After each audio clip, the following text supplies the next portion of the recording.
हजरत लाल शहबाज कलंदर का एक वाकया। हजरत लाल शहबाज कलंदर तशरीफ ले जा रहे थे तो एक रीछ को नचाने वाला नजर आया। तो पूछे तुम कौन हो? तो बोला मैं कलंदर हूँ। इस दौर में रीछ नचाने वाले को भी कुलनदरे कहते थे। अब बेइख्तियार होकर मुस्करा दी। ये बात उसके रीछ नचाने वाले को पसंद नहीं आई। कहने लगा आप कौन हैं? आपने फरमाया मैं भी कलंदर हूँ।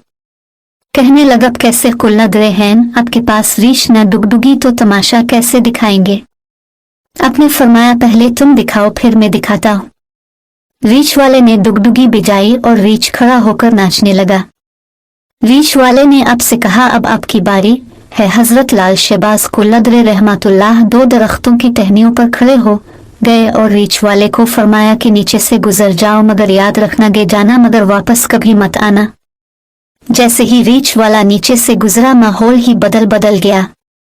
ना वो सूरज की गर्मी ना गर्द गुबार, जहां तक नजर देखे सके खूबसूरत पहाड़ सरसब्जा वादियां, ना मौसम गर्म ने डांसेस ठंडा।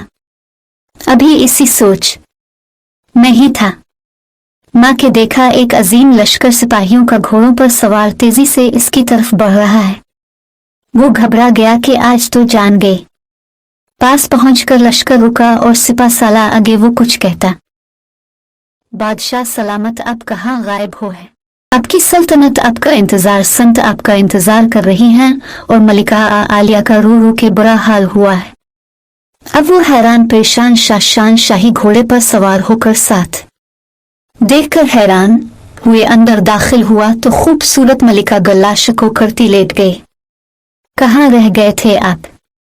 सब भूलकर नहा धो के शाही पोशाक पहनकर तख्त पर बैठ गया। सालों गुजर गए, बच्चे हुए, फिर शहजादे बड़े हो गए। बढ़ापा गया जिस्म से, जान मुंह से जायका चला गया। एक दिन अपनी सल्तनत में दरिया के किनारे बैठे हुए थे तो ख्याल आया कि आखिर हुआ क्या था।